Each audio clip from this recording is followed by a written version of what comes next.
ఓం నమః శివాయ. ఓం నమో నారాయణాయ. ఓం శ్రీ స్వర్ణాకర్షణ కాల భైరవాయ నమో నమః. నరదృష్టి నివారణ కాల భైరవాయ నమో నమః. హరి ఓం.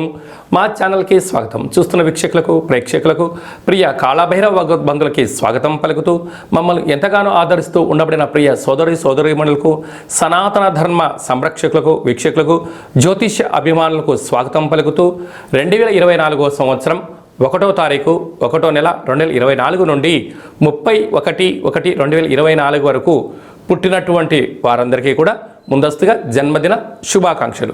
గతంలో వివాహం చేసుకున్న వారికి వివాహ వార్షికోత్సవ శుభాకాంక్షలు. అందరికీ మకర సంక్రాంతి పండగ శుభాకాంక్షలు. ఈ భోగి రోజున చిన్నపిల్లలకి భోగి పండ్లు పోయడం, ఇంటి ముందర రంగవల్లి వేయడం, గొబ్బెమ్మలను ఏర్పాటు చేసుకోవడం, సంపూర్ణ గంగిరెద్దులకు ఆహారాన్ని ఏర్పాటు చేయడం, సంకీర్తనలతో కోలాహలంగా ఇంట్లో కొత్త కోడళ్ళు కొత్త అల్లుళ్ళు సంపూర్ణమైనటువంటి సకుటుంబ సపరివార సమేత అందరికీ కూడా ఈ మకర సంక్రాంతి ఆశీస్సులతో అందరి గృహము నిత్యం అఖండమైనటువంటి ఆనందాలతో విరజిల్లాలని కోరుకుంటూ అందరికీ ఆశీర్వచనం. ద్వాదశ రాశిలో గ్రహ గమనాలు ఒకసారి వీక్షింపచేద్దాం.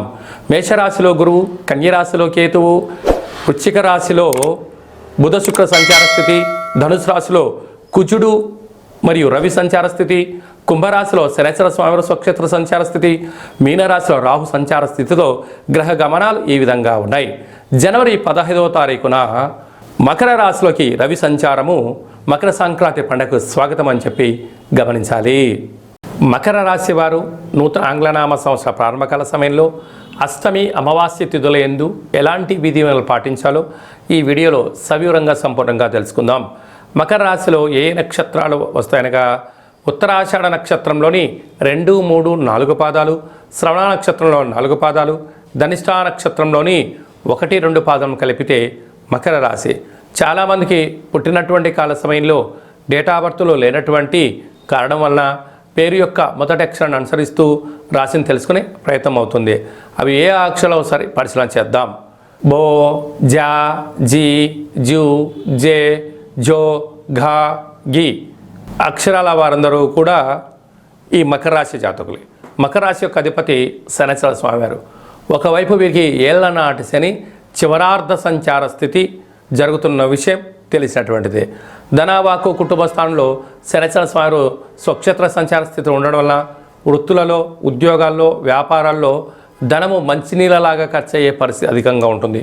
కనుక ఖర్చులను నియంత్రించడం, ఓపిక, పట్టుదల, సహనం ఉండడం వల్ల రాబోయే కాలంలో స్థిరచరాస్తులను కాపాడుకొని దాంట్లో విజయం మీ సొంతం అవుతుంది.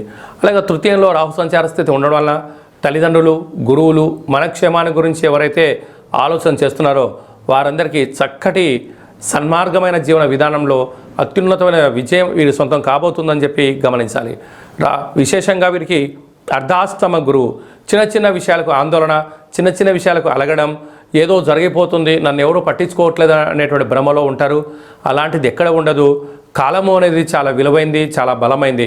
కాలానికి అనుకూలంగా మీరు ప్రయత్నం చేసినట్టయితే మీకన్నా అదృష్టవంతుడు, జ్ఞాని ఎవరు లేరు అని చెప్పి గమనించాలి. భాగ్యస్థానంలో కేతు సంచార స్థితి ఉండడం వల్ల ప్రేమికుల మధ్య, భార్యాభర్తల మధ్య, పార్ట్నర్షిప్ వ్యవహారం మధ్య చాలా సమయస్ఫూర్తిగా మీరు వ్యవహరించగలిగినట్లయితే చాలా మంచి కాలం. లాభస్థానంలో బుధ శుక్ర సంచార స్థితి, అన్నింటా విజయం మీ సొంతం. బంగారాభరణాలు, నూతన వస్త్రాలు, గృహాలు, షేర్లు, క్రయ విక్రయాలు యోగదాయకం. వ్యయంలో రవి కుజ సంచార స్థితి ఉండడం వల్ల ఒకవైపు కుజదోష ప్రభావం కారణం వల్ల మీ జన్మ నక్షత్రం రోజున అష్టమి అమావాస్య తిథి ఎందున దూరావాయు జల ప్రయాణాలు పెట్టుకోకపోవడం మంచిది అని చెప్పి గమనించాలి.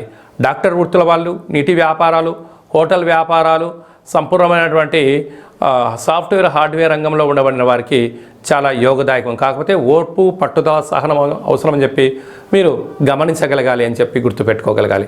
అలాగా ఈ అష్టమి తిథి ఎందున, ఈ అమావాస్య తిథి ఎందున వీలైనంత వరకు గోమాతకు కానీ, విశేషంగా అంటే సునకపు మహారాజు గారి కుక్కలకు కానీ ఆహారాన్ని ఏర్పాటు చేయడము, నవధాన్యాలను ఏర్పాటు చేయడం వలన నరదృష్టి, శత్రు ప్రభావాలు, శనిదోష నివారణ కలిగి ఐశ్వర్యం, ఆనందం మీ సొంతమవుతుందని చెప్పి గుర్తుపెట్టుకోగలగాలి.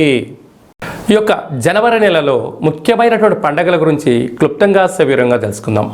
జనవరి 4వ తారీఖున అష్టమి, ఒటుక కాలభైరవ స్వామి యొక్క స్మరణ.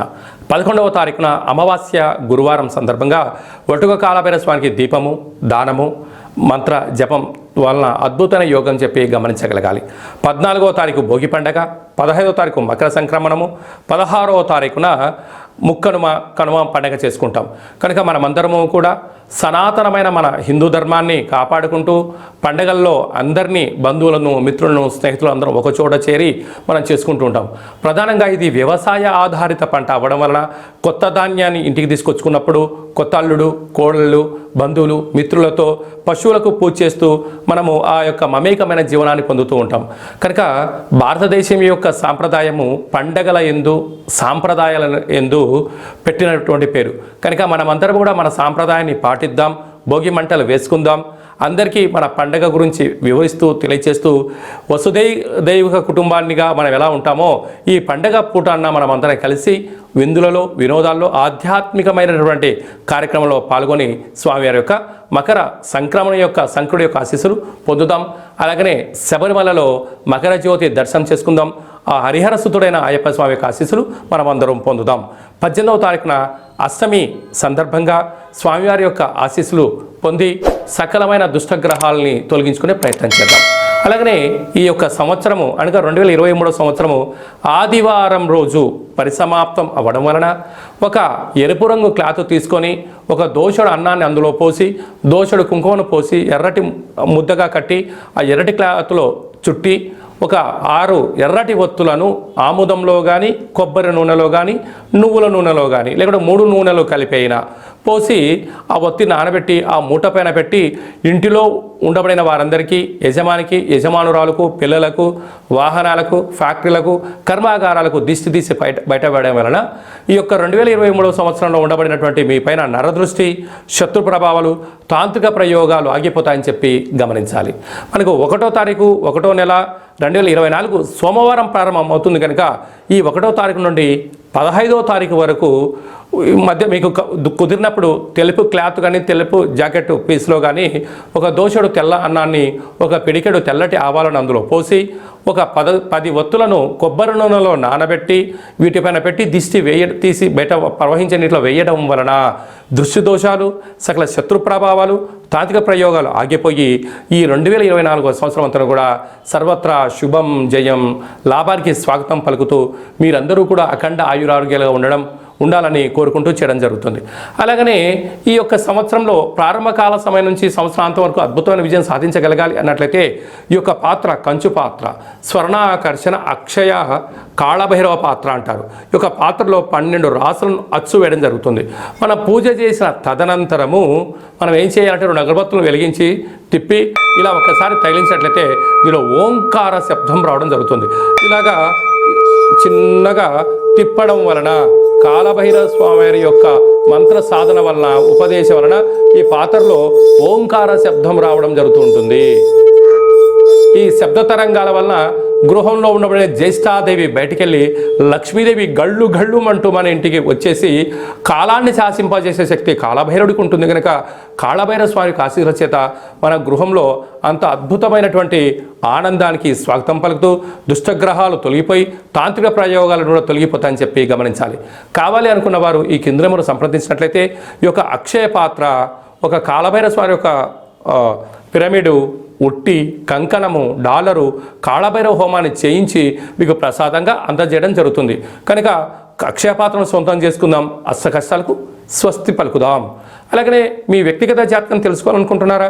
పుట్టినటువంటి తేదీ, నెల, సంవత్సరం, పుట్టిన సమయాన్ని రాసి మీరు వాట్సాప్లో పంపించినట్లయితే మీకు సంపూర్ణంగా సవివరమైన జాతకాన్ని రాసి 100 సంవత్సరాల జాతకాన్ని రాసి పంపించడం జరుగుతుంది. పుట్టినప్పుడు గ్రహ గమనాలు ఎలా ఉన్నాయి, ప్రస్తుతం ఎలా ఉన్నాయి, రాబోయే కాలం ఎలా ఉండబోతున్నాయో సవివరంగా మీకు తెలియజేయడం జరుగుతుంది. చాలామందికి డేట్ ఆఫ్ బర్త్లు లేనటువంటి వారికి మీ పేరు యొక్క మొదటి అక్షరాన్ని అనుసరిస్తూ రాశిని తెలియజేస్తూ కాళభైరవ మంత్ర ఉపదేశం ద్వారా, ఆదేశాల ద్వారా భూత, భవిష్యత్, వర్తమానాన్ని గవ్వల ద్వారా మీకు తెలియజేయడం జరుగుతుంది.